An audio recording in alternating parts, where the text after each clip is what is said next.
Selamat sore Bu Medi Katrin. Selamat sore juga. Terima kasih untuk waktunya bersama Petromindo TV. Saya Adianto bersama dengan Pak Renat Simanjuntak. Beliau senior editor Petromindo Group akan berbincang dengan Ibu Medi Katrin Lengkei, Sekjen Asosiasi Penambang Nikel Indonesia atau APNI, terkait outlook industri nikel Indonesia di semester kedua 2021. Bu Medi, bagaimana proyeksi Ibu terkait outlook produksi biji nikel ore di Indonesia di semester kedua ini, Bu? Iya, kalau dari pengamatan dan hasil data dari APNI untuk di tahun 2021, semester kedua ini terhitung sejak bulan Juni ya, kita coba dari bulan Juni ke bulan Juli kemarin memang ada peningkatan kapasitas produksi. Cuma memang di 2 minggu terakhir ini agak sedikit terkendala karena posisi Sulawesi saat ini lagi cuaca hujan lagi kurang bersahabat. Ya kan kita tahu sendiri bahwa nikel itu sangat tergantung oleh cuaca. Jadi kalau memang pada saat posisi curah hujan yang cukup tinggi, memang kita betul-betul berhenti kegiatan produksi, bahkan berhenti juga proses pengapalan karena kayak 2-3 minggu terakhir ini kan ada beberapa tongkang yang mengalami kendala ya, ada yang tenggelam, ada yang hancur di laut.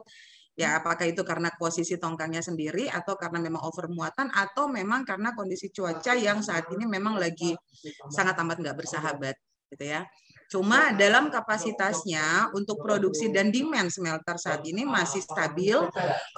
Untuk persetujuan RKAB di tahun 2021 ini sedang berjalan, bahkan banyak perusahaan-perusahaan yang sejak pendelegasian dari daerah ke pusat sejak 10 Desember tahun 2020, beberapa perusahaan yang belum mengajukan RKAB, karena RKAB itu kan dasar kita melakukan kegiatan produksi maupun penjualan. Nah, ada beberapa perusahaan yang memang sudah mengajukan ke Minerba. Apalagi kan kita tahu sendiri kemarin Minerba sudah melakukan kegiatan sosialisasi terkait bagaimana proses perizinan-perizinan yang saat ini diakomodir oleh Minerba maupun oleh BKPM atau Kementerian Investasi. Nah, terkait dalam kapasitas produksi seperti yang tadi saya sampaikan, bagaimana tergantung kondisi cuaca. Kedua, atas dasar permintaan smelter yang memang saat ini masih dikuasai oleh smelter di Morowali, yaitu IMIP, kawasan industri IMIP, kemudian Konawe, yaitu di Morosi, yaitu Virtu Dragon, dan saat ini juga sudah mulai ada permintaan untuk smelter yang berdiri di Morowali Utara, yaitu kalau kita bilang Virtu Dragon Jilid 2. Ya, itu ada nama smelternya Gunbuster Nickel Industry di Morowali Utara yang saat ini sudah ada sekitar 6 line dan mulai bulan lalu sudah mulai melakukan kegiatan pembelian nikel ore. Nah, kita juga sebenarnya kami para penambang betul-betul menunggu realisasi dari pabrik Etspal. Karena kami kan tetap bersuara bagaimana untuk biji nikel kadar rendah terakomodir. Itu aja. Ya, karena kalau pirometalurgi kan dia tetap mengakomodir untuk biji nikel yang kadar tinggi ya, di atas 1,8%. Sedangkan biji nikel kadar rendah ini kan betul-betul masih terbuang percuma. Karena kan untuk mendapatkan biji nikel kadar tinggi, itu kan kita harus menggali di lapisan meter ke-4, ke-5, ke-6. Artinya kita harus membuang dulu biji nikel kadar rendah atau limonite, baru kita bisa mendapatkan biji nikel yang kadar tinggi.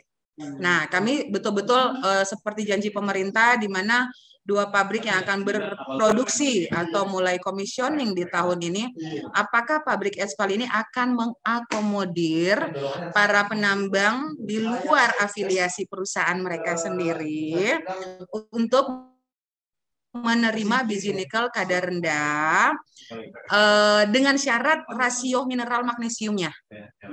Itu yang kami tunggu gitu ya, karena berulang kali kami sampaikan bahwa ada beberapa perusahaan pabrik Etspal membutuhkan biji nikel kadar rendah, tapi mempersyaratkan rasio magnesium yang agak sulit untuk didapat, gitulah. Catatan APNI Bu, sekarang ini berapa sih Bu perusahaan mungkin IUP atau yang terkait dengan nikel? Kalau data kami sih ada sekitar 305 IUP aktif. IUP aktif itu maksudnya IUP yang clear perizinannya dan dalam hal ini sudah terdaftar di MODI. Tapi dari 300 sekian perusahaan ini atau IUP yang sudah IUP produksi ini banyak perusahaan yang belum melakukan kegiatan produksi ya, karena kan yaitu kembali lagi yang tadi saya bilang, ada yang belum mengajukan RKB, ada juga yang masih terkendala terkait izin-izin sektor lain, baik di Kementerian Kehutanan atau mungkin juga ada juga perusahaan-perusahaan yang saat ini sedang bergandeng untuk melakukan kegiatan hilirisasi pembangunan smelter, gitulah. Bu Medi, bisa nggak dielaborasi sedikit kira-kira tren pertumbuhan permintaan biji nikel kadar 1,8% atau dibanding dengan yang grade di bawah 1,7% itu seperti apa sih Bu, proyeksi Bu di H2 ini? Kalau di semester kedua ini yang kita lihat masih cukup stabil ya, itu mungkin sekitar ada kurang lebih sekitar 40-an juta ton. Kalau kita lihat ya, dengan kapasitas smelter atau tungku pirometalurgi yang sudah berdiri. Baik itu di Tsingsan, di Morowali, kemudian di Konawe, kemudian bukaan baru di Morowali Utara, kemudian di Makassar, di Bantaeng, kemudian di Halmahera. Ya, itu untuk di semester kedua ini kami melihat itu kapasitas ada sekitar 40 juta ton.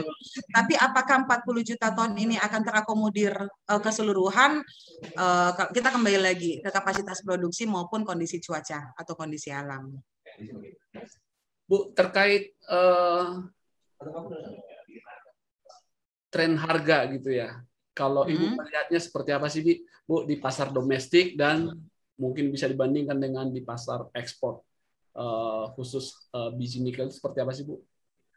Kalau kita membandingkan harga ekspor maupun dengan harga lokal, tentu perbedaannya cukup signifikan, Pak.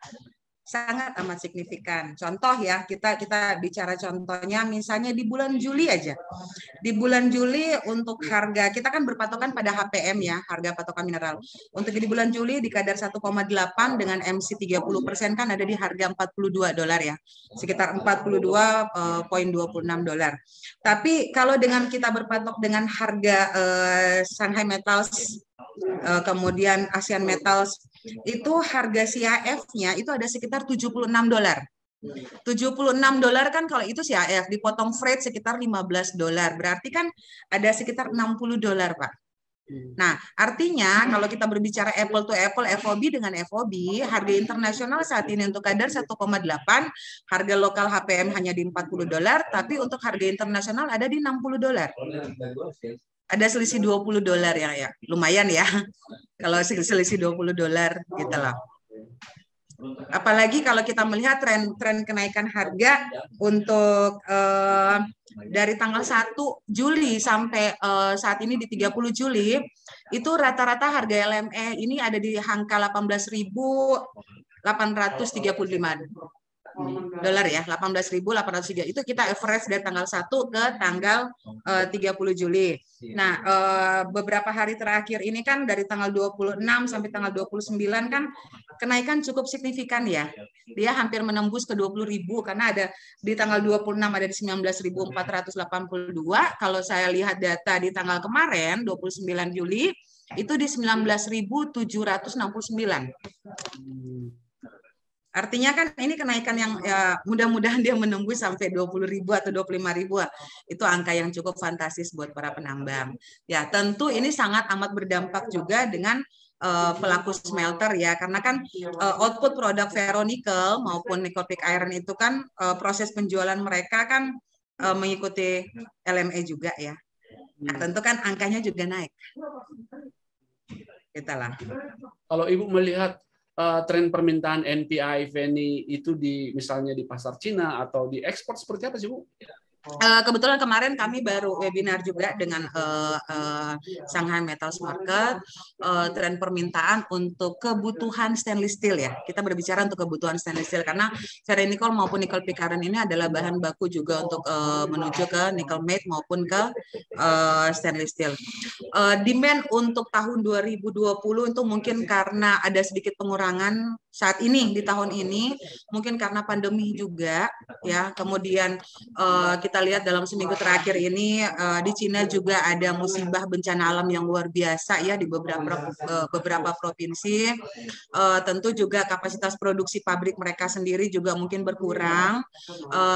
Tapi kalau kita melihat prediksi dari Shanghai Metals Market di akhir tahun atau di 2021 ini, permintaan itu akan naik cukup signifikan untuk kebutuhan stainless steel ya.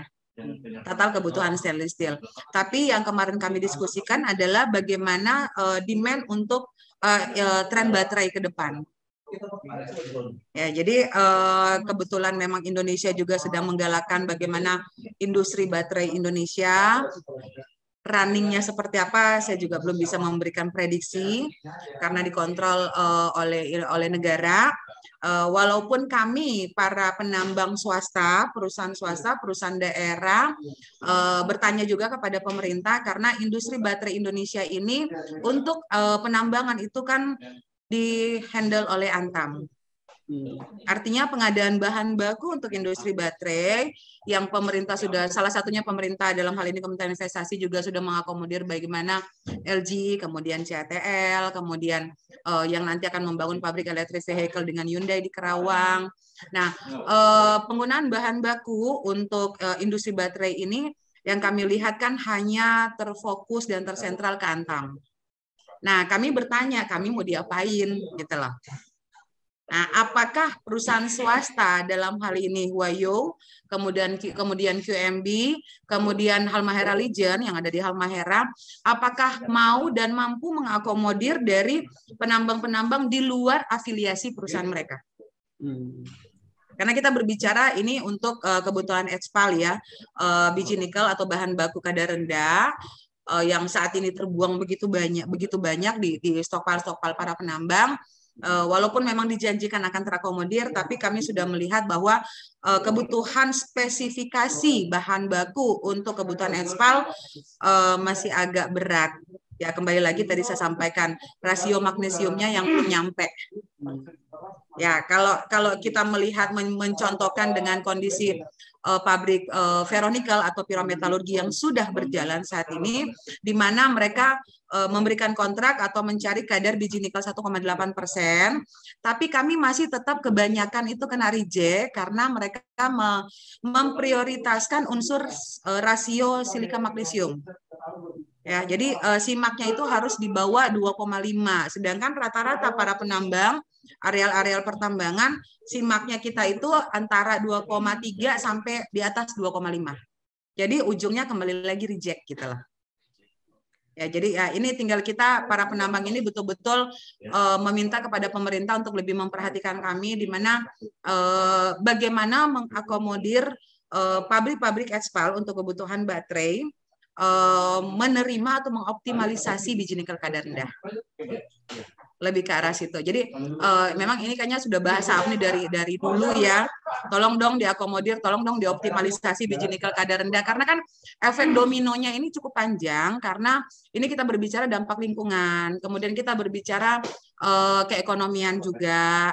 Ya, kalau misalnya biji nikel kadar rendah ini tidak terlalu terakomodir, dampak lingkungan itu cukup parah. Gitu loh. Ya, dan akhirnya para penambang bagaimana berlomba-lomba untuk mencari biji nikel kadar tinggi. Nah, kalau kemarin Pak Dirjen menyampaikan pada saat sosialisasi banyaknya maraknya penambang ilegal, terus kemudian dampak kerusakan lingkungan, ini adalah bagian dari, kami bukan membenarkan ya, kami bukan membenarkan penambang-penambang melakukan kegiatan ilegal, tapi ini adalah dampak di mana kebutuhan smelter saat ini yang hanya mau mencari biji nikel kadar tinggi, kemudian dengan rasio silika magnesium di bawah 2,5, dengan kondisi yang ada, beberapa areal tambang tidak bisa mengakomodir, akhirnya mencari areal-areal yang bahasa kami itu koridor-koridor, gitu loh. Areal-areal hijau, yang otomatis itu ada spesifikasi yang diminta oleh pihak smelter. Gitu loh. Salah satu kan isu global yang saat ini terkait dengan tambang nikel adalah tata kelola pertambangan yang ramah lingkungan gitu. Kalau Ibu melihatnya seperti apa sih Bu isu ini? Kalau kita berbicara tata kelola atau kita menuju ke good mining practice, artinya itu kan semua sudah ada SOP dan semua sudah ada aturan. Ya, berulang kali saya sampaikan di mana ini akibat dari demand smelter atau hilir yang meminta sesuatu bahan baku yang kadang-kadang itu di luar keberadaan spesifikasi tambang kami sendiri. Ya, dan akhirnya membuat para pelaku tambang atau pelaku hulu melakukan kegiatan dalam konteks ilegal. Ilegal itu yang tadi saya sampaikan, dia tidak memperhatikan unsur lingkungan, kemudian sembarang melakukan kegiatan produksi, akhirnya terbuang begitu aja, yang tidak memperhatikan areal-areal good mining practice atau sesuai mapping desain dari awal. Ya, kenapa? Karena bagaimana caranya kita mencari kadar setinggi-tingginya dan harus disesuaikan dengan unsur rasio yang lain. Unsur rasio mineral yang lain. Nah, ini yang membuat saya atau APMI tidak membenarkan. Jadi sekali lagi kita tidak membenarkan, tapi kondisi keadaan yang membuat keterpaksaan lah, kita bilangnya keterpaksaan. Akhirnya banyak kita bicara lingkungan yang hancur, areal penambangan yang rusak, kemudian tidak terjadi pengembalian awal atau reklamasi, ya karena kan kalau misalnya ada beberapa pelaku yang melakukan kegiatan dalam tanda kutip ilegal, mereka kan hanya menggali kemudian membiarkan, karena kan di situ kan tidak ada kewajiban melakukan reklamasi kembali ya. Jadi mau nggak mau habis melakukan kegiatan produksi udah main tinggal. Nah akhirnya terjadi apa? Lingkungan yang hancur kan. Dan efek negatifnya ya lingkungan betul-betul hancur, tidak ada terjadinya reklamasi atau penanaman kembali atau penanaman ulang, tidak menghijaukan kembali. Ya pada saat cuaca, apalagi kondisi sekarang hujan lagi, cuaca lagi lumayan cukup tinggi di wilayah Sulawesi maupun di wilayah Maluku Utara, ya akhirnya terjadi banjir lagi, bencana alam lagi, gitu lah. Nah ini yang kami coba bagaimana caranya berulang kali kami sampaikan kepada pemerintah. Satu, apakah kami bisa terakomodir, bisa teroptimalisasi areal-areal pertambangan yang memang wilayahnya banyak areal yang biji nikel kadar rendah atau silika magnesiumnya yang disesuaikan. Kedua, bagaimana mengakomodir pabrik ekspal yang akan berdiri, apakah biji nikel atau bahan baku akan mengakomodir kami, bukan mereka, gitu ya, karena kita tahu sendiri bahwa pabrik-pabrik smelter ini atau industri hilir ini kan sudah banyak banget menguasai wilayah pertambangan, ya, jadi diafiliasi sendiri, gitu kan, atau anak perusahaan mereka atau apapun itu hak mereka, tapi bagaimana caranya kami penambang yang tidak memiliki smelter itu bisa terakomodir, karena kan kewajiban-kewajiban kami kan luar biasa banyak ya, yang harus kami bayarkan kepada pemerintah, gitu lah. Jadi mungkin seperti beberapa kali kami sampaikan adalah poin pentingnya bagaimana optimalisasi biji nikel kadar rendah, kemudian bagaimana penggunaan surveyor untuk melakukan kegiatan analisa. Karena 90% biji nikel yang kami kirim ke smelter atau ke pabrik smelter nikel ini 90%-nya kena reject, gitu lah. Ya, jadi apakah surveyor ini betul-betul bisa fair dalam melakukan kegiatan uji analisa? Karena kadang-kadang terjadi perbedaan yang sangat signifikan antara pelabuhan muat maupun pelabuhan bongkar. Gitu, dan pihak smelter kan hanya mewajibkan 2 surveyor punya mereka yang harus dilakukan, yang bisa melakukan kegiatan analisa di pelabuhan mereka, di pelabuhan bongkar, tidak mengakomodir surveyor yang lain, gitulah. Apakah ini cukup fair atau tidak? Ya kami walau-walam ya, tapi fakta dan realitanya adalah rata-rata sekitar 90% kargo yang kami kirim atau biji nikel yang kami kirim judulnya reject terus, gitulah. Minggu lalu kan Bu kita mendengarkan, membaca sebuah artikel yang besar bahwa Tesla itu bersama dengan BHP Australia itu melakukan kesepakatan penyediaan pasokan nikel ke Tesla. Komentar Ibu seperti apa Bu terkait ini? Tidak dipungkiri, walaupun kita tahu bahwa kalau kita berbicara ke Australia atau ke negara lain, kita masih cukup dominan untuk cadangan biji nikel ya. Cuma kalau kembali lagi perusahaan-perusahaan Eropa atau perusahaan Amerika kan betul-betul memperhatikan tata kelola lingkungan, karena kan mungkin karena perusahaan-perusahaan itu betul-betul apakah mereka memang perusahaan yang offering publik atau apapun itu tentu sangat amat memperhatikan tata kelolanya. Nah, tidak dipungkiri bahwa Indonesia baik itu hulu maupun hilir memang belum begitu fokus kepada lingkungan.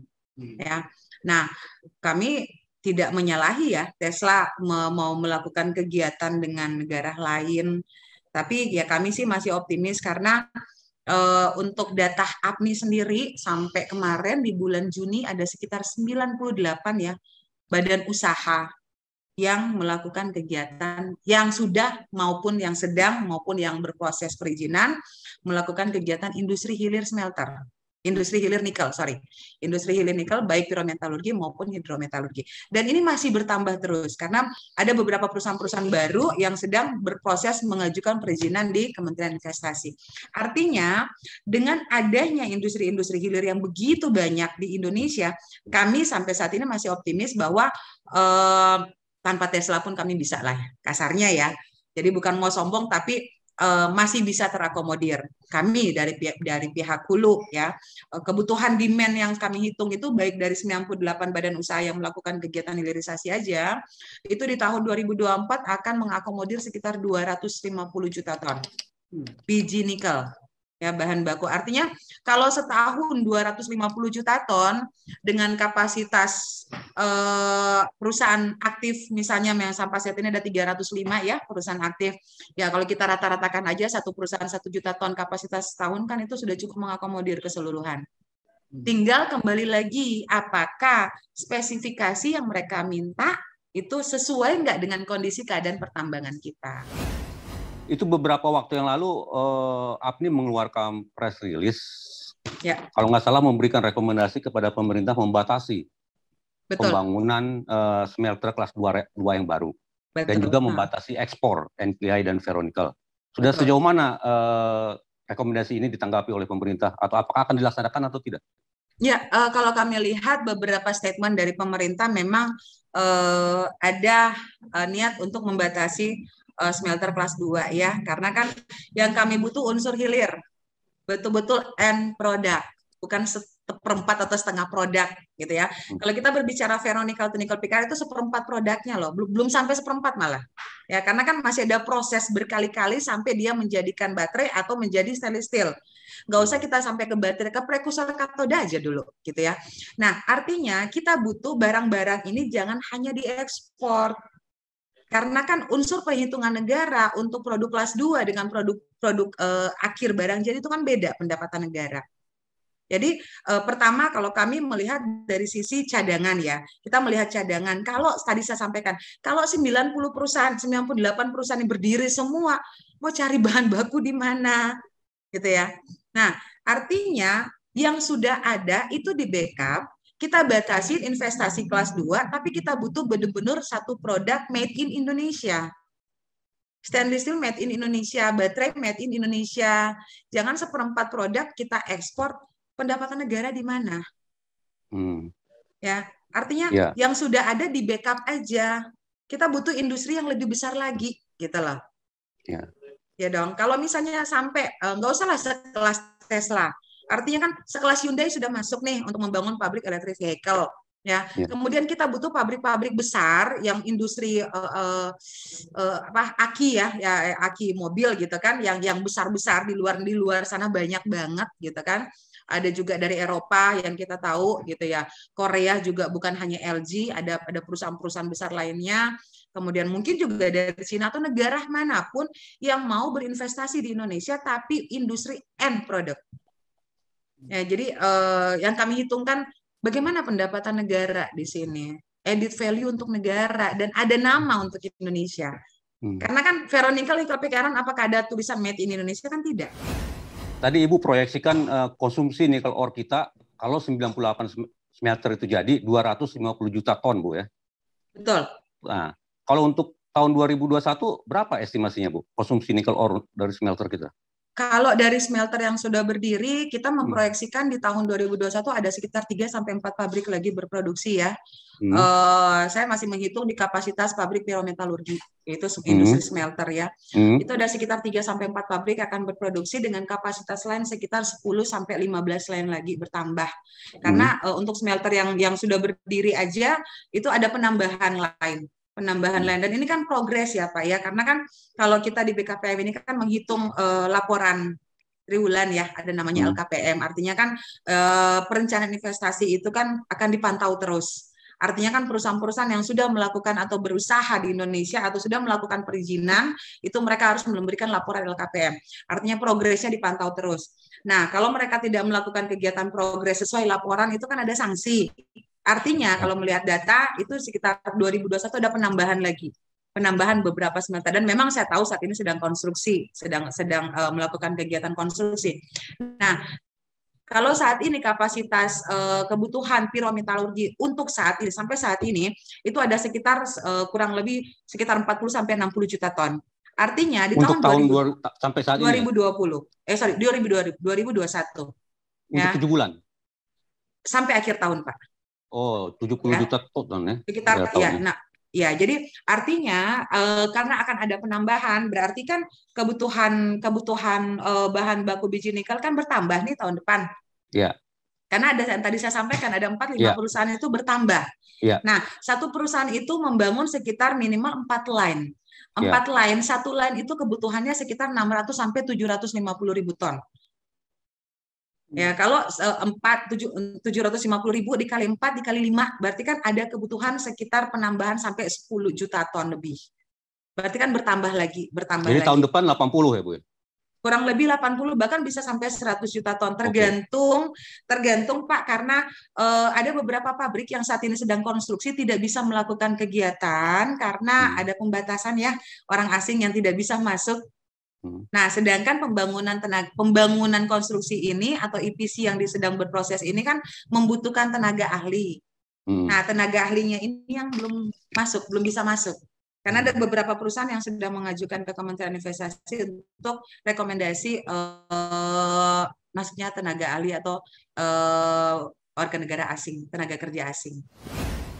Bu Medi, terima kasih banyak informasinya.